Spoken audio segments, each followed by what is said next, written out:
Hello बेटे, किवें हो तुसी सारे? ठीक हो ना? मैं थोड़ी रेनू मैम ते बेटे मैं थोड़ा वैलकम करदी हाँ अपनी इंग्लिश कंपोजिशन दी क्लास दे विच ते अपने स्कूल दे यूट्यूब चैनल देव स्मार्ट स्कूल। हाँ जी बेटे, तो मैं उम्मीद करदी हाँ कि तुसी अपनियां जिहड़ियां पिछलियां जिन्नियां भी कंपोजिशन दियां वीडियोज़ ने वो सारियां वॉच कीतियां होणगियां, तुहानूं चंगियां लगियां होणगियां। तां अज अपना टॉपिक की है, अज मैं तुहानूं की कराउणा। हर एक इंसान ना जिंदगी विच सक्सैसफुल होना चाहता बेटे। हर कोई चाहता है कि मैं अगे निकला, मैं कुछ अचीव करा।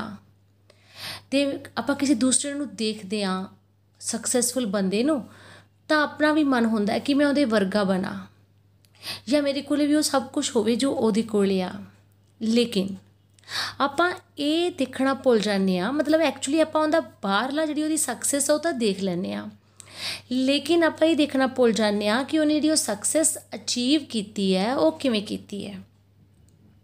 तो बस फिर बेटे अज आपां कुछ इहो जिहियां ही गल्लां करन जा रहे हैं जिहड़ियां अपनी सक्सैस स्टोरी नूं लिखण दे विच अपनियां हैल्पफुल हो सकदियां ने। कुछ मेरे अपने एक्सपीरियंस ने ते कुछ मैं आले दुआलेओ एक्सपीरियंस दूसरियां दे देखदी हाँ। तो चलो फिर आपां अज पढ़दे हाँ सक्सैस मंत्रास कि जेकर किसी इंसान ने सक्सैसफुल होना लाइफ दे विच तो उन्होंने किहड़ियां छोटी छोटियां गल्लां ने जिन्हां नूं अपने माइंड विच रखना चाहिदा। सारा कुछ आपां इक्को दम जिहड़ा हैगा जो मैं तुहानूं दसूँगी उन्हां चीज़ां ते आपां एक्ट अपॉन करिए, ये ईजी नहीं है, टाइम लगदा है। सानूं भी टाइम लग्गिया, हरेक नूं टाइम लगदा कि इन्हां चीज़ां नूं अपनी लाइफ दे विच इनकलकेट करन वास्ते। लेकिन let us read success mantras. लेकिन उस तो पहला चैनल तो सब्सक्राइब कर दो, वीडियो पसंद आई तो लाइक भी जरूर करिया जी बेटे। तो सक्सैस मंत्रा की है मैं हमेशा ही कहनी हाँ कि different people don't do different things, they do the things differently. कि ਜਿਹੜੇ ਤੁਹਾਨੂੰ लोग सफल नज़र आते हैं या अलग नज़र आते हैं, दूसरे नालों हट के नज़र आते हैं, तो वो कुछ अलग चीज़ां नहीं करते, एक्चुअली वो अलग तरीके नाल चीज़ां करते आ। यानी कि उन्होंने जो कुछ भी किया होंदा लाइफ दे विच उन्होंने दूसरे रस्ते अपना के, जिस रस्ते ते भीड़ होंदी आ उस रस्ते ते ना चल के वो रस्ता चूज किया होंदा जिहड़ा थोड़ा डिफिकल्ट हो सकता, लेकिन वो सक्सैस वल जांदा होंदा। तां छोटी छोटियां गल्लां जिहड़ियां मैं तुहानूं दस्सण जा रही हाँ, तुसीं इन्हां नूं मैं चाहुंदी हाँ कि तुसीं इंग्लिश तां इहदे बारे सुनोगे तुसीं जो मैं इनू थानू पंजाबी विच बोल के दसूँगी तुसीं उहनूं भी अपनी नोटबुक ते नोट करिया जे, डेली उहनूं रीड करिया जे कि मैम ने की कहा सानू। तो stress can be a big motivator for us. तुहानूं पता स्ट्रैस अजकल हर एक नूं हो जाता, अपने तनाव जिन्होंने आप कहने हिंदी पंजाबी तनाव कहने ना, यानी टेंशन जी हो जाती है, आपको कोई काम होंदा अपने मन पर बोझ पै जाता, तो stress can be a big motivator. लेकिन इत्थे आपां स्ट्रैस नूं पॉजिटिव वे दे विच भी लै सकते हैं कि साडे लई मोटिवेटर दा काम कर सकदा, सानू इंस्पायर कर सकदा, सानू उत्साहित कर सकदा। क्योंकि जदों आपां नूं किसी काम दे करन लई स्ट्रैस हुंदा तां आपां नवें नवें तरीके लभदे हां कि इस काम नूं आपां किवें करना, वधिया तरीके नाल किवें करना, सोहणे तरीके नाल किवें करना। ठीक है, ये काम ठीक होवे तां मैं किस तरीके नाल करां। तां इहनूं ये स्ट्रैस एक मोटिवेटर दा काम भी कर सकदा। The identify the opportunity in the tough stressful situations। Identify the opportunity, identify मैंने पहचान करना, opportunity मैंने मौका, टफ मुश्किल, स्ट्रेसफुल वही तनावपूर्ण, सिचुएशंस मैंने हालात। देखो कुछ लोग ऐसे होंगे आ ਜਿਹੜੇ ਜਦੋਂ मुश्किल ਨੂੰ देखते आ तो हौसला छड़ जाते आ ते हथियार सिट देंदे हैगे आ ते ट्राई करना बंद कर देंदे आ। लेकिन कुछ लोग ऐसे होंदे आ ਜਿਹੜੇ उस टफ सिचुएशंस दे विच उन्हां नूं अपॉर्चुनिटी मिलदी आ, मौका वो मौका लभ लैंदे आ, वो उन्हां नूं नवें तरीके नाल देखदे आ उस हालात नूं ते उहदे विच ही उन्हां नूं जिहड़ी प्रॉब्लम हुंदी आ उन्हां लई अपॉर्चुनिटी बन के आ जांदी आ। ठीक है, तो इस तरीके दे नाल कि जो कोई टफ या स्ट्रैसफुल सिचुएशन आवे उहदे सामने हथियार छड्डण दी बजाए उहदे च आइडेंटिफाई करन दी कोशिश करो, पहचान करन दी कोशिश करो कि इस नूं मौके दे तौर ते किवें अपनाया जा सकदा है। इहदे विच ਇਹਦੇ ਵਿੱਚੋਂ ਆਪਾਂ ਕਿਵੇਂ ਅਲੱਗ ਤਰੀਕੇ ਨਾਲ ਸੋਚ ਕੇ ਸਟਰੈਸਫੁਲ ਸਿਚੁਏਸ਼ਨ 'ਚੋਂ ਨਿਕਲ ਸਕਦੇ ਹਾਂ ਅਤੇ ਕੋਈ ਸਕਸੈਸ ਪ੍ਰਾਪਤ ਕਰ ਸਕਦੇ ਹਾਂ। ਮਤਲਬ ਕਿ ਇਸ ਚੀਜ਼ ਦਾ ਮਤਲਬ ਇਹ ਹੋਇਆ ਕਿ ਤੁਸੀਂ ਜਿਹੜਾ ਸਟਰੈਸ ਹੈ ਤੁਹਾਡੇ ਮਾਇੰਡ 'ਤੇ ਉਹਨੂੰ ਵੀ ਇੱਕ ਬੂਸਟਰ ਦੇ ਤੌਰ 'ਤੇ, ਮੋਟੀਵੇਟਰ ਦੇ ਤੌਰ 'ਤੇ ਯੂਜ਼ ਕਰ ਲੈਣਾ। ਮੈਂ ਖੁਦ ਆਪਦੇ ਐਕਸਪੀਰੀਅੰਸ ਤੋਂ ਦੱਸਦੀ ਹਾਂ ਕਿ ਜਦੋਂ ਮੈਨੂੰ ਕਿਸੇ ਕੰਮ ਲਈ ਸਟਰੈਸ ਹੁੰਦਾ ਤਾਂ ਮੇਰੇ ਅੰਦਰ ਇੱਕ ਚੀਜ਼ ਹੁੰਦੀ ਹੈ ਕਿ ਹਾਂ ਇਹ ਚੀਜ਼ ਮੈਂ ਕਰਨੀ ਹੈ, ਇਹ ਕੰਮ ਮੈਂ ਕਰਨਾ, ਤਾਂ ਮੈਂ ਉਹ ਸਟਰੈਸ ਤਾਂ ਲੈਂਦੀ ਹਾਂ ਉਸ ਕੰਮ ਦਾ, ਲੇਕਿਨ ਉਸ ਕੰਮ ਨੂੰ ਕਰਕੇ ਹੀ ਛੱਡਦੀ ਹਾਂ। ਠੀਕ ਹੈ, ਤਾਂ stress can be a big motivator for you, ਤੁਹਾਡੇ ਲਈ ਇੱਕ ਮੋਟੀਵੇਟਰ ਦਾ ਕੰਮ ਕਰ ਸਕਦਾ ਬੇਟੇ। ਅਤੇ ਹੁਣ ਆ ਜਾਂਦੀ ਹੈ ਸਭ ਤੋਂ ਇੰਪੋਰਟੈਂਟ ਗੱਲ, ਕੰਪੇਅਰ। ਦੇਖੋ ਆਪਾਂ ਲੋਕ ਕੰਪੈਰੀਜ਼ਨ ਕਰਦੇ ਹਾਂ, ਲੇਕਿਨ ਆਪਦਾ ਕੰਪੈਰੀਜ਼ਨ ਦੂਸਰਿਆਂ ਨਾਲ ਕਰਦੇ ਹਾਂ ਕਿ ਉਹ ਇਸ ਤਰ੍ਹਾਂ ਦਾ ਹੈ ਅਤੇ ਮੈਂ ਇਸ ਤਰ੍ਹਾਂ ਦਾ ਨਹੀਂ ਹਾਂ। ਲੇਕਿਨ ਐਕਚੁਅਲ ਤੌਰ 'ਤੇ ਕੀ ਹੈ, compare myself to myself, ਮਤਲਬ ਕਿ ਮੈਂ ਆਪਦੇ ਆਪ ਨੂੰ ਆਪਦੇ ਆਪ ਨਾਲ ਕੰਪੇਅਰ ਕਰਨਾ। ਤੁਸੀਂ ਸੋਚੋਗੇ ਆਪਦੇ ਆਪ ਨੂੰ ਆਪਦੇ ਆਪ ਨਾਲ ਕੰਪੇਅਰ ਕਿਵੇਂ ਕਰਨਾ ਹੈ? ਮੈਂ ਇਹ ਦੇਖਣਾ ਹੈ ਕਿ ਪਹਿਲਾਂ ਮੈਨੂੰ ਕੀ ਆਉਂਦਾ ਸੀ, ਮੇਰੀ ਨੌਲੇਜ ਕਿਹੜੀ ਆ, ਅੱਜ ਮੈਂ ਕਿੱਥੇ ਖੜਾ ਜਾਂ ਖੜੀ ਹਾਂ, ਅੱਜ ਮੇਰੀ ਨੌਲੇਜ ਕਿੱਥੇ ਆ। ਠੀਕ ਹੈ, ਮੈਂ ਪਹਿਲਾਂ ਕੀ ਕੰਮ ਕੀਤਾ, ਹੁਣ ਅੱਜ ਮੈਂ ਕੀ ਕਰ ਰਿਹਾ, ਮੈਂ ਕੀ ਅਚੀਵ ਪਹਿਲਾਂ ਕੀਤਾ, ਹੁਣ ਮੈਂ ਕੀ ਅਚੀਵ ਕਰ ਰਿਹਾ, ਕੀ ਮੈਂ ਅੱਗੇ ਨਿਕਲਿਆ ਜਾਂ ਮੈਂ ਉਸੇ ਹੀ ਧੱਰੇ 'ਤੇ ਖੜਾ ਹੋਇਆ ਵਾਂ।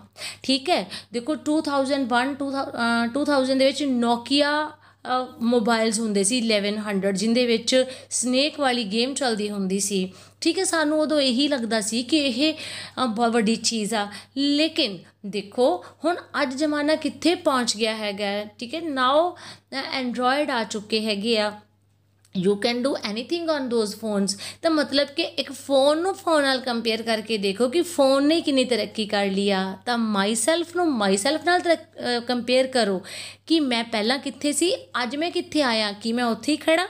ਤਾਂ compare myself to myself, ਆਪਦੇ ਆਪ ਨੂੰ ਆਪਦੇ ਆਪ ਨਾਲ ਹੀ ਤੁਲਨਾ ਕਰੋ and see how far we have come, ਕਿ ਮੈਂ ਕਿੰਨਾ ਅੱਗੇ ਆ ਚੁੱਕਿਆ ਵਾਂ, ਕਿ ਮੈਂ ਉੱਥੇ ਹੀ ਹਾਂ। ਹੋਰ ਇੱਕ ਬਹੁਤ ਇੰਪੋਰਟੈਂਟ ਚੀਜ਼ ਬੇਟੇ, ਨੈਵਰ ਲੂਜ਼ ਕਰੇਜ, ਹੌਸਲਾ ਨਹੀਂ ਛੱਡਣਾ ਚਾਹੀਦਾ ਗਾ। Celebrate the success and failure equally. ਦੇਖੋ ਜਦੋਂ ਤੁਸੀਂ ਕੋਈ ਵਰਕ ਕਰੋਗੇ, ਕੰਮ ਕਰੋਗੇ, ਤਾਂ ਸਫਲਤਾ ਵੀ ਮਿਲ ਸਕਦੀ ਹੈ ਅਤੇ ਅਸਫਲਤਾ ਵੀ। ਇਹ ਕੋਈ ਗਰੰਟੀ ਥੋੜ੍ਹੀ ਹੈ ਕਿ ਜਦੋਂ ਆਪਾਂ ਕੋਈ ਕੰਮ ਕਰੀਏ ਤਾਂ ਪਹਿਲੀ ਵਾਰ 'ਚ ਹੀ ਸਫਲ ਹੋਵਾਂਗੇ, ਨਹੀਂ, ਤਾਂ ਅਸੀਂ ਅਸਫਲ ਯਾਨੀ ਫੇਲੀਅਰ ਵੀ ਹੋ ਸਕਦੀ ਹੈ। ਅਤੇ ਜਿਹੜੀ ਫੇਲੀਅਰ ਹੁੰਦੀ ਉਹ ਹਮੇਸ਼ਾ ਆਪਾਂ ਨੂੰ ਐਕਸਪੀਰੀਅੰਸ ਦਿੰਦੀ ਆ। ਫੇਲੀਅਰ ਆਪਾਂ ਨੂੰ ਸਿਖਾਉਂਦੀ ਆ ਕਿ ਜੋ ਮੈਂ ਮਿਸਟੇਕਸ ਕੀਤੀਆਂ ਪਹਿਲਾਂ, ਹੁਣ ਮੈਂ ਨਹੀਂ ਕਰਨੀਆਂ। ਤੁਸੀਂ ਸਕਸੈਸ ਅਤੇ ਫੇਲੀਅਰ ਨੂੰ ਇਕੁਅਲੀ ਸੈਲੀਬ੍ਰੇਟ ਕਰੋ। ਫਿਰ ਕੀ ਹੋਇਆ ਜੇ ਫੇਲ ਹੋ ਗਏ? ਫੇਲ ਹੁੰਦੇ ਕੌਣ ਹੈ? ਜਿਹੜੇ ਅਟੈਂਪਟ ਕਰਦੇ ਆ, ਜਿਹੜੇ ਕੋਸ਼ਿਸ਼ ਕਰਦੇ ਆ। ਜਿਹੜੇ ਕੋਸ਼ਿਸ਼ ਨਹੀਂ ਕਰਦੇ ਉਹਨੂੰ ਤਾਂ ਫੇਲ ਵੀ ਨਹੀਂ ਹੋਣਾ ਅਤੇ ਉਹਨਾਂ ਨੇ ਸਕਸੈਸਫੁਲ ਤਾਂ ਕੀ ਹੋਣਾ। ਠੀਕ ਹੈ, ਇਹਦਾ ਮਤਲਬ ਹੈ ਗੱਲ ਕਿੱਥੇ ਆਉਂਦੀ ਆ ਕਿ ਹੌਸਲਾ ਨਹੀਂ ਛੱਡਣਾ, ਨੈਵਰ ਲੂਜ਼ ਕਰੇਜ। ਅਤੇ ਕੀ ਕਰਨਾ ਹੈ? ਟਰਾਈ ਕਰਦੇ ਰਹਿਣਾ ਹੈ। ਜੇਕਰ ਸਫਲਤਾ ਨਹੀਂ ਮਿਲੂਗੀ ਤਾਂ ਐਕਸਪੀਰੀਅੰਸ ਤਾਂ ਮਿਲੂਗਾ। ਤਾਂ celebrate the success and failure equally, ਸਫਲਤਾ ਅਤੇ ਅਸਫਲਤਾ ਨੂੰ ਬਰਾਬਰ ਦੇ ਤੌਰ 'ਤੇ ਹੀ ਉਹਨੂੰ ਇੰਜੋਏ ਕਰਨਾ ਹੈ, ਮੰਨਣਾ ਹੈ। ਹਾਂਜੀ ਬੇਟੇ, ਤਾਂ ਹੁਣ ਹੈ ਕਿ ਡਰੀਮ ਬਿਗ। ਦੇਖੋ ਮੈਂ ਤੁਹਾਨੂੰ ਪਿਛਲੀ ਵੀਡੀਓ 'ਚ ਵੇਖਿਆ ਜਦੋਂ ਮੈਂ ਪਿੱਛੇ ਕੰਪੋਜੀਸ਼ਨ ਕਰਾਈ ਕਿ ਡਰੀਮ ਬਿਗ, ਵੱਡੇ ਸੁਪਨੇ ਲਓ ਅਤੇ ਫਿਰ ਸੁਪਨਿਆਂ ਨੂੰ ਪੂਰਾ ਕਰਨ ਦੇ ਲਈ ਕੋਸ਼ਿਸ਼ਾਂ ਕਰੋ। Dream big and your dream should be bigger than your fear. Of course ਕਿ ਸੁਪਨੇ ਲਓ ਅਤੇ ਸੁਪਨੇ ਤੁਹਾਡੇ ਡਰ ਨਾਲੋਂ ਵੱਡੇ ਹੋਣੇ ਚਾਹੀਦੇ ਆ। ਮਤਲਬ ਦੇਖੋ ਹੁਣ ਕੋਈ ਪਰਸਨ ਆ, ਕੋਈ ਇਨਸਾਨ ਆ, ਕੋਈ ਬੱਚਾ, ਉਹ ਸਵਿਮਰ ਬਣਨਾ ਚਾਹੁੰਦਾ, ਉਹ ਤੈਰਨਾ ਸਿੱਖਣਾ ਚਾਹੁੰਦਾ, ਲੇਕਿਨ ਜੇਕਰ ਉਹ ਆਪਣਾ ਪਹਿਲਾ ਪੈਰ ਜਿਹੜਾ ਵਾ ਉਹ ਪਾਣੀ ਦੇ ਵਿੱਚ ਨਹੀਂ ਰੱਖੂਗਾ, ਉਹਨੂੰ ਇਹ ਡਰ ਤਾਂ ਹੈਗਾ ਕਿ ਮੈਂ ਜੇ ਪਾਣੀ ਵਿੱਚ ਪੈਰ ਰੱਖਿਆ ਜਾਂ ਮੈਂ ਪਾਣੀ 'ਚ ਗਿਆ ਤਾਂ ਮੈਂ ਡੁੱਬ ਵੀ ਸਕਦਾ। ਮਤਲਬ ਉਹਨੂੰ ਡਰ ਹੈ ਕਿ ਮੈਂ ਡੁੱਬ ਸਕਦਾ, ਲੇਕਿਨ ਉਹਦਾ ਸੁਪਨਾ ਹੈ ਕਿ ਮੈਂ ਸਵਿਮਰ ਬਣਨਾ। ਹੁਣ ਇੱਕ ਪਾਸੇ ਡਰੀਮ ਹੈ ਅਤੇ ਇੱਕ ਪਾਸੇ ਉਹਦਾ ਫੀਅਰ ਹੈ। ਨਾਓ ਹੁਣ ਜੇਕਰ ਉਹਦਾ ਡਰੀਮ ਉਹਦੇ ਫੀਅਰ ਨਾਲੋਂ ਵੱਡਾ ਹੈ ਫਿਰ ਤਾਂ ਉਹ ਸਵਿਮਰ ਬਣ ਜੂਗਾ, ਪਰ ਜੇ ਉਹਦਾ ਫੀਅਰ ਉਹਦੇ ਡਰੀਮ ਨਾਲੋਂ ਵੱਡਾ ਹੈ ਫਿਰ ਉਹ ਜ਼ਿੰਦਗੀ 'ਚ ਕਦੇ ਵੀ ਸਵਿਮਰ ਨਹੀਂ ਬਣ ਸਕੂਗਾ। ਇਹਦਾ ਮਤਲਬ ਹੈ if you want to do something, ਜੇ ਤੁਸੀਂ ਕੁਛ ਕਰਨਾ ਹੈ, if you want to be successful in particular field, ਕਿਸੇ ਫੀਲਡ ਸਕਸੈਸਫੁਲ ਹੋਣਾ ਚਾਹੁੰਦੇ ਹੈ ਤਾਂ there must be some challenges and fears also. ਉੱਥੇ ਬਹੁਤ ਸਾਰੇ ਡਰ ਵੀ ਹੋਣਗੇ, ਬਹੁਤ ਸਾਰੇ ਚੈਲੰਜਿਸ ਵੀ ਹੋਣਗੇ, but the only thing you must have to bear it in your mind. ਜਿਹੜੀ ਇੱਕ ਗੱਲ ਤੁਸੀਂ ਆਪਣੇ ਮਾਈਂਡ 'ਚ ਰੱਖਣੀ ਹੈ ਉਹ ਕੀ ਹੈ? Your dream should be bigger than your fear. ਤੁਹਾਡੇ ਸੁਪਨੇ ਜੇ ਤੁਹਾਡੇ ਡਰ ਨਾਲੋਂ ਵੱਡੇ ਹੋਣਗੇ ਤਾਂ ਤੁਹਾਨੂੰ ਸਫਲ ਹੋਣ ਤੋਂ ਕੋਈ ਵੀ ਨਹੀਂ ਰੋਕ ਸਕਦਾ। ਜੀ ਬੇਟੇ, always try to think out of the box। out of the box ਕੀ ਹੁੰਦਾ? ਹਟ ਕੇ ਸੋਚਣਾ, ਹਟ ਕੇ। ਜਿਵੇਂ ਮੈਂ ਹੁਣੇ ਸਟਾਰਟਿੰਗ ਹੀ ਮੇਰੇ ਨਾਲ ਕੀਤੀ ਹੈ ਕਿ different people don't do different things, they do the things differently. Always try to think out of the box. ਤੁਸੀਂ ਹਟ ਕੇ ਸੋਚੋ, ਦੂਜਿਆਂ ਨਾਲੋਂ ਵੱਖਰਾ ਸੋਚੋ। ਹਮੇਸ਼ਾ ਜਿਹੜਾ ਵੱਖਰਾ ਰਸਤਾ ਹੁੰਦਾ ਉਹਦੇ 'ਤੇ ਰਸ਼ ਘੱਟ ਹੁੰਦਾ, ਕਿਉਂਕਿ ਲੋਕ ਉਹਨੂੰ ਟਫ ਸਮਝਦੇ ਹੈ ਅਤੇ ਉਹਨੂੰ ਟਰੋਲ ਨਹੀਂ ਕਰਦੇ। ਇਸ ਕਰਕੇ ਹਟ ਕੇ ਸੋਚਣ ਵਾਲੇ ਨੂੰ ਸਫਲਤਾ ਜ਼ਿਆਦਾ ਮਿਲਦੀ ਆ। Maintain a conscious balance between work and personal life. ਇੱਕ ਸਕਸੈਸਫੁਲ ਇਨਸਾਨ ਦੀ ਜ਼ਿੰਦਗੀ ਦਾ ਇੱਕ ਇਹ ਵੀ ਰਾਜ ਹੈ। ਮੈਨੂੰ ਵੀ ਕਿਸੇ ਬਹੁਤ ਹੀ ਇੰਟੈਲੀਜੈਂਟ ਬੰਦੇ ਨੇ ਗੱਲ ਸਮਝਾਈ ਕਿ maintain a conscious balance. Balance ਕੀ ਹੈ? ਸੰਤੁਲਨ। ਦੇਖੋ ਜੀ, ਦਿਨ ਹੁੰਦਾ, ਰਾਤ ਹੁੰਦੀ ਹੈ। ਜੇ ਆਪਾਂ ਸਾਰਾ ਦਿਨ ਵਰਕ ਕਰਦੇ ਰਹਿੰਦੇ, ਨਾਈਟ ਨਾ ਹੁੰਦੀ, ਆਪਾਂ ਸੋ ਨਾ ਪਾਉਂਦੇ, ਕੀ ਇਹ ਪੋਸੀਬਲ ਸੀ? ਨਹੀਂ ਨਾ। ਤਾਂ ਕੁਦਰਤ ਨੇ ਵੀ ਬੈਲੈਂਸ ਬਣਾਏ ਹੋਏ ਆ। ਕੁਦਰਤ ਨੇ ਵੀ ਡੇ ਐਂਡ ਨਾਈਟ ਬਣਾਇਆ ਤਾਂ ਕਿ ਅਸੀਂ ਰੈਸਟ ਵੀ ਕਰੀਏ, ਅਸੀਂ ਵਰਕ ਵੀ ਕਰੀਏ। ਯਾਨੀ ਜੇ ਵਰਕ ਜ਼ਰੂਰੀ ਆ ਸਕਸੈਸਫੁਲ ਹੋਣ ਦੇ ਲਈ ਤਾਂ ਰੈਸਟ ਵੀ ਜ਼ਰੂਰੀ ਆ। Similarly I want to say that if you want to be successful then maintain a conscious balance between work and personal life। ਆਪਣੇ ਕੰਮ ਤੇ ਆਪਣੀ ਨਿੱਜੀ ਜ਼ਿੰਦਗੀ ਦੇ ਵਿੱਚ ਇੱਕ ਮੇਨਟੇਨ ਬੈਲੈਂਸ ਬਣਾ ਕੇ ਰੱਖੋ। ਕੌਨਸ਼ੀਅਸ ਬੈਲੈਂਸ, ਇੱਕ ਚੇਤਨ ਬੈਲੈਂਸ, ਮੈਨੇ ਸੰਤੁਲਨ ਬਣਾਓ ਕਿ ਇਹ ਨਹੀਂ ਕਿ ਸਿਰਫ ਕੰਮ ਹੀ ਕਰੇ ਜਾਣਾ ਅਤੇ ਇਹ ਵੀ ਨਹੀਂ ਕਿ ਅਸੀਂ ਸਿਰਫ ਨਿੱਜੀ ਜ਼ਿੰਦਗੀ ਦੇ ਵਿੱਚ ਹੀ ਗੁੰਮ ਜਾਣਾ ਹੈਗਾ। ਤਾਂ ਇਟ ਮੀਨਸ ਮੇਰਾ ਕਹਿਣ ਦਾ ਮਤਲਬ ਇਹ ਹੈ ਸ਼ਾਰਟ ਟਰਮ ਦੇ ਵਿੱਚ ਕਿ ਅਸੀਂ ਜੋ ਕੁਛ ਵੀ ਕਰਨਾ ਹੋਵੇ ਬੈਲੈਂਸ ਬਣਾ ਕੇ ਚੱਲਣਾ ਪੈਂਦਾ ਹੈ, ਆਪਦੀ ਪਰਸਨਲ ਲਾਈਫ ਦੇ ਵਿੱਚ ਵੀ ਅਤੇ ਆਪਣੇ ਵਰਕ ਦੇ ਵਿੱਚ ਵੀ ਬੇਟੇ। ਓਕੇ, ਉਸ ਤੋਂ ਬਾਅਦ ਬਹੁਤ ਇੰਪੋਰਟੈਂਟ ਚੀਜ਼ ਉਹ ਕੀ ਹੈ? ਅਸੀਂ ਲੋਕ ਬਹੁਤ ਜੱਜਮੈਂਟਲ ਹੁੰਦੇ ਹਾਂ। ਜੱਜਮੈਂਟਲ ਦਾ ਮਤਲਬ ਕੀ ਆ? ਅਸੀਂ ਦੂਰ ਖੜ੍ਹੇ ਇਨਸਾਨ ਨੂੰ ਦੇਖਦੇ ਹਾਂ, ਉਹਦੀ ਬਾਡੀ ਲੈਂਗੁਏਜ ਨੂੰ ਦੇਖਦੇ ਹਾਂ ਅਤੇ ਜੱਜ ਕਰਨਾ ਸ਼ੁਰੂ ਕਰ ਦਿੰਦੇ ਹਾਂ ਕਿ ਇਹ ਕੀ ਕਰਦਾ ਹੋਊਗਾ, ਇਹ ਕੀ ਗੱਲ ਕਰਦਾ ਹੋਊਗਾ। ਅਸੀਂ ਸਿਰਫ ਸਪੋਜੀਸ਼ਨ ਕਰਦੇ ਹਾਂ, but it's not right. Try to understand the people before making judgments and acting. Try to understand the people. ਲੋਕਾਂ ਨੂੰ ਸਮਝਣ ਦੀ ਕੋਸ਼ਿਸ਼ ਕਰੋ ਬਿਫੋਰ, ਇਸ ਤੋਂ ਪਹਿਲਾਂ ਕਿ ਮੇਕਿੰਗ ਜੱਜਮੈਂਟਸ ਐਂਡ ਐਕਟਿੰਗ, ਕਿ ਤੁਸੀਂ ਉਹਨਾਂ ਬਾਰੇ ਕੋਈ ਜੱਜਮੈਂਟ ਪਾਸ ਕਰੋ, ਉਹਨਾਂ ਬਾਰੇ ਕੋਈ ਤੁਸੀਂ ਨਿਸ਼ਚਾ ਕਰਕੇ ਦੱਸ ਦਿਓ, ਨਿਰਣਾ ਕਰ ਲਓ ਕਿ ਹਾਂ ਇਸ ਤਰ੍ਹਾਂ ਦਾ ਹੈ, ਐਂਡ ਐਕਟਿੰਗ ਅਤੇ ਉਹਦੇ ਅਕੋਰਡਿੰਗ ਐਕਟਿੰਗ ਕਰਨਾ ਸ਼ੁਰੂ ਕਰੋ। ਨਹੀਂ, ਤੁਸੀਂ ਕੀ ਕਰੋ, ਤੁਸੀਂ ਇੱਕ ਗੁੱਡ ਜੱਜ ਤਾਂ ਜ਼ਰੂਰ ਬਣੋ ਲੋਕਾਂ ਦੇ, ਲੇਕਿਨ ਪਹਿਲਾਂ ਉਹਨਾਂ ਨੂੰ ਅੰਡਰਸਟੈਂਡ ਕਰੋ। Try to understand the people, try to understand the behavior of the people before making any judgments ਬੇਟੇ। ਇਹ ਸਾਰੀ ਚੀਜ਼ਾਂ ਮੈਂ ਕੀ ਸਮਝਾ ਰਹੀ ਹਾਂ ਭਲਾ ਦੀ? ਇਹ ਜ਼ਿੰਦਗੀ ਦੇ ਸਕਸੈਸ ਮੰਤਰਾਜ਼ ਹੈ ਕਿ ਤੁਸੀਂ ਬਹੁਤ ਛੋਟੇ ਹੋ ਨਾ ਹਜੇ, ਤੁਸੀਂ ਲਾਈਫ 'ਚ ਬਹੁਤ ਅੱਗੇ ਜਾਣਾ। ਜਦੋਂ ਤੁਸੀਂ ਇਹਨਾਂ ਸਾਰੀਆਂ ਗੱਲਾਂ ਨੂੰ ਆਪਣੀ ਨੋਟਬੁੱਕ 'ਤੇ ਨੋਟ ਕਰਕੇ ਰੱਖੋਗੇ, ਕਿਤੇ ਨਾ ਕਿਤੇ ਤੁਸੀਂ ਪੜ੍ਹਦੇ ਰਹੋਗੇ, ਤੁਹਾਡੇ ਮਾਈਂਡ ਦੇ ਵਿੱਚ ਮੇਰੀਆਂ ਗੱਲਾਂ ਫਲੈਸ਼ ਕਰਦੀਆਂ ਰਹਿਣਗੀਆਂ ਐਂਡ ਇਹ ਤੁਹਾਨੂੰ ਜ਼ਰੂਰ ਹੈਲਪ ਕਰਨਗੀਆਂ ਬੇਟੇ। ਹਾਂਜੀ ਬੇਟੇ, ਬਸ ਹੁਣ ਲਾਸਟ 'ਤੇ ਬਹੁਤ ਜ਼ਿਆਦਾ ਗੱਲਾਂ ਨਹੀਂ, ਛੋਟੀ ਛੋਟੀਆਂ ਗੱਲਾਂ ਤੁਹਾਨੂੰ ਦੱਸੀਆਂ ਨੇ ਅਤੇ ਉਹਦੇ 'ਚ ਇੱਕ ਅੱਧੀ ਗੱਲ ਹੋਰ ਹੈ। Critics are the people who help you in becoming more successful. Critics ਕੀ ਹੁੰਦਾ? ਕ੍ਰਿਟਿਕਸ ਹੁੰਦੇ ਨੇ ਆਲੋਚਨਾ ਕਰਨ ਵਾਲੇ। ਜਦੋਂ ਤੁਸੀਂ ਕੋਈ ਕੰਮ ਕਰਦੇ ਹੋ ਨਾ ਬੇਟੇ, ਤਾਂ ਤੁਹਾਡੇ ਆਲੋਚਕ ਹਮੇਸ਼ਾ ਆਲੇ ਦੁਆਲੇ ਰਹਿੰਦੇ ਨੇ। ਆਲੋਚਕ ਕੀ ਹੁੰਦੇ? ਮਤਲਬ ਜਿਹੜੇ ਆਪਾਂ ਨੂੰ ਕਹਿ ਸਕਦੇ ਹਾਂ ਕਿ ਮਿਸਟੇਕਸ ਕੱਢਦੇ, ਆਪਣੀਆਂ ਗਲਤੀਆਂ ਕੱਢਣ ਵਾਲੇ ਹੁੰਦੇ ਆ। ਕਈ ਵਾਰੀ ਉਹ ਗਲਤੀਆਂ ਹੁੰਦੀਆਂ ਨੇ ਅਤੇ ਕਈ ਵਾਰੀ ਨਹੀਂ ਵੀ ਹੁੰਦੀਆਂ, but critics are the people who help you in becoming more successful. Actual ਤੌਰ 'ਤੇ ਆਪਾਂ ਨੂੰ ਕ੍ਰਿਟਿਸਿਜ਼ਮ ਨੂੰ ਵੀ ਪੋਜ਼ੀਟਿਵਲੀ ਲੈਣਾ ਚਾਹੀਦਾ, ਕਿਉਂਕਿ ਕ੍ਰਿਟਿਕਸ ਜਿਹੜੇ ਉਹ ਲੋਕ ਹੁੰਦੇ ਨੇ ਜਿਨ੍ਹਾਂ ਕਰਕੇ ਅਸੀਂ ਹੋਰ ਜ਼ਿਆਦਾ ਸਕਸੈਸਫੁਲ ਹੋ ਜਾਂਦੇ ਹਾਂ ਲਾਈਫ ਦੇ ਵਿੱਚ। ਠੀਕ ਹੈ, ਜਦੋਂ ਆਪਣੀ ਕੋਈ ਕ੍ਰਿਟਿਸਿਜ਼ਮ ਕਰਦਾ ਤਾਂ ਉਹਦੇ 'ਤੇ ਰਿਐਕਟ ਕਰਨ ਦੀ ਬਜਾਏ ਆਪਾਂ ਨੂੰ ਸੋਚਣਾ ਚਾਹੀਦਾ ਕਿ ਅਗਰ ਤਾਂ ਉਹ ਗਲਤੀ ਆਪਣੇ 'ਚ ਹੈਗੀ ਹੈ ਤਾਂ ਆਪਾਂ ਉਹਨੂੰ ਇੰਪਰੂਵ ਕਰ ਲਈਏ, ਅਤੇ ਅਗਰ ਆਪਣੇ 'ਚ ਉਹ ਗਲਤੀ ਨਹੀਂ ਹੈ, ਆਪਾਂ ਉਹ ਨਹੀਂ ਕੁਛ ਕੀਤਾ ਹੋਇਆ, ਤਾਂ ਆਪਾਂ ਨੂੰ ਅਵੇਅਰ ਹੋ ਜਾਣਾ ਚਾਹੀਦਾ ਹੈ ਕਿ ਆਪਾਂ ਅੱਗੇ ਤੋਂ ਵੀ ਉਹ ਚੀਜ਼ ਨਹੀਂ ਕਰਨੀ ਗੀ। ਤਾਂ ਇਸ ਤਰ੍ਹਾਂ ਦਾ ਆਪਾਂ ਨੂੰ ਇੱਕ ਟਿਪ ਮਿਲ ਗਈ। ਇਟ ਮੀਨਸ ਜੇਕਰ ਅਸੀਂ ਹੁਣ ਉਹ ਗਲਤੀ ਨਹੀਂ ਕਰ ਰਹੇ ਦੈਨ ਤਾਂ ਗੁੱਡ ਐਂਡ ਵੈਲ, ਅਤੇ ਜੇ ਅਸੀਂ ਉਹ ਕਰ ਰਹੇ ਹਾਂ ਤਾਂ ਅਸੀਂ ਉਹਨੂੰ ਇੰਪਰੂਵ ਕਰ ਲਾਂਗੇ। ਤਾਂ ਇਸ ਤਰ੍ਹਾਂ ਕ੍ਰਿਟਿਕਸ ਜਿਹੜੇ ਉਹ ਪੀਪਲ ਹੁੰਦੇ ਆ ਜਿਹੜੇ ਸਾਨੂੰ ਹੋਰ ਵੀ ਜ਼ਿਆਦਾ ਸਕਸੈਸਫੁਲ ਬਣਨ ਦੇ ਵਿੱਚ ਹੈਲਪ ਕਰ ਦਿੰਦੇ ਆ ਬੇਟੇ। And after that the last one is learn from failures and try not to repeat the same mistakes again। exactly, ਦੇਖੋ ਆਪਾਂ ਇਹ ਤਾਂ ਨਹੀਂ ਤੁਹਾਨੂੰ ਕਹਿੰਦੇ ਕਿ ਜਦੋਂ ਕੋਈ ਕੰਮ ਕਰਦੇ ਹਾਂ ਤਾਂ ਗਲਤੀਆਂ ਨਹੀਂ ਹੁੰਦੀਆਂ, ਗਲਤੀਆਂ ਜ਼ਰੂਰ ਹੁੰਦੀਆਂ ਨੇ, लेकिन ਅਸੀਂ ਉਸ ਇਨਸਾਨ ਨੂੰ ਕੀ ਕਵਾਂਗੇ ਜਿਹੜਾ ਸੇਮ ਮਿਸਟੇਕ ਹੀ ਰਿਪੀਟ ਕਰੀ ਜਾਊਗਾ ਵਾਰੀ ਉਹਨੂੰ ਤਾਂ ਆਪਾਂ ਕੋਈ ਸਮਝਦਾਰ ਇਨਸਾਨ ਨਹੀਂ ਕਵਾਂਗੇ।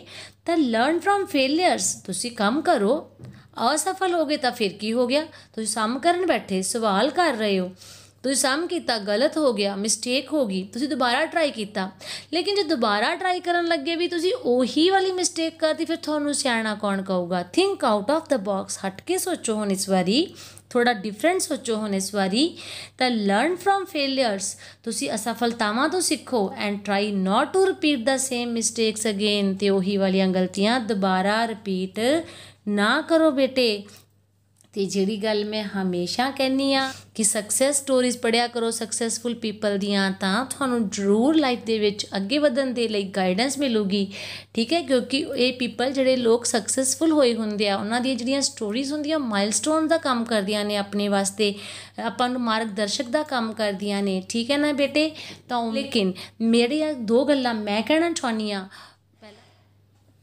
ਤੇ ਇਹ ਮੇਰਾ ਖੁਦ ਦਾ ਐਕਸਪੀਰੀਅੰਸ ਹੈ ਬੇਟੇ ਕਿ the only thing matters for your success are hard work and education, and at the end ਜਿਹੜੀ ਗੱਲ ਚੱਲਦੀ ਹੈ ਤੁਹਾਡੀ ਸਕਸੈਸਫੁਲ ਲਾਈਫ ਵਾਸਤੇ ਜਾਂ ਸਕਸੈਸ ਵਾਸਤੇ, ਉਹ ਕੀ ਹੁੰਦੀ ਆ, ਉਹ ਹੁੰਦੀ ਆ ਹਾਰਡ ਵਰਕ ਐਂਡ ਐਡੀਕੇਸ਼ਨ। ਇਹ ਕੀ ਇਨਗਰੀਡੀਅੰਟਸ ਹੈ ਬੇਟੇ, ਇਹ ਮੇਨ ਗੱਲ ਹੈ ਜਿਹਦੇ ਨਾਲ ਇਨਸਾਨ ਇੱਕ ਸਕਸੈਸ ਪ੍ਰਾਪਤ ਕਰ ਸਕਦਾ। ਤਾਂ ਬੇਟੇ ਉਮੀਦ ਕਰਦੀ ਹਾਂ ਤੁਹਾਨੂੰ ਇਹ ਮੇਰਾ ਪੈਰਾਗ੍ਰਾਫ ਪਸੰਦ ਆਇਆ ਹੋਊਗਾ। ਇਹ ਪੈਰਾਗ੍ਰਾਫ ਕਾਹਦੇ 'ਤੇ ਸੀਗਾ, the things to be successful in life, ਜ਼ਿੰਦਗੀ ਸਕਸੈਸਫੁਲ ਹੋਣ ਲਈ ਕਿਹੜੀਆਂ ਚੀਜ਼ਾਂ ਆਪਾਂ ਨੂੰ ਦੇਖਣੀਆਂ ਚਾਹੀਦੀਆਂ ਨੇ, ਕਰਨੀਆਂ ਚਾਹੀਦੀਆਂ ਨੇ। ਇਹ ਕੋਈ ਪੈਰਾਗ੍ਰਾਫ ਥੋੜ੍ਹੀ ਨਾ ਹੈਗਾ ਸਿਰਫ, ਇਹ ਤਾਂ ਐਕਚੁਅਲਿਟੀ ਆਫ ਲਾਈਫ ਆ, ਰਿਐਲਿਟੀ ਆਫ ਲਾਈਫ ਆ, ਟਰੁੱਥ ਆਫ ਲਾਈਫ ਆ, ਜ਼ਿੰਦਗੀ ਦੀ ਸੱਚਾਈ ਆ। ਇਹਨਾਂ ਚੀਜ਼ਾਂ ਨੂੰ ਤੁਸੀਂ ਲਾਈਫ ਦੇ ਵਿੱਚ ਜ਼ਰੂਰ ਅਪਲਾਈ ਕਰੋਗੇ ਉਮੀਦ ਕਰਦੀ ਹਾਂ। ਚੈਨਲ ਸਬਸਕ੍ਰਾਈਬ ਕਰ ਲਿਆ ਜੇ, ਜੇਕਰ ਨਹੀਂ ਕੀਤਾ ਹੋਇਆ ਤਾਂ if you are visiting hour channel for the first time, ਜੇ ਚੈਨਲ 'ਤੇ ਪਹਿਲੀ ਵਾਰੀ ਆਏ ਹੋ ਤਾਂ ਪਲੀਜ਼ ਸਬਸਕ੍ਰਾਈਬ ਕਰਕੇ ਹੀ ਜਾਇਆ ਜੇ, ਵੀਡੀਓ ਨੂੰ ਲਾਈਕ ਕਰਕੇ ਜਾਇਆ ਜੇ, ਤੇ ਵੀਡੀਓਜ਼ ਵਾਚ ਕਰਦੇ ਰਹੋ। ਟੇਕ ਕੇਅਰ ਬੇਟੇ, ਥੈਂਕ ਯੂ, ਬਾਏ।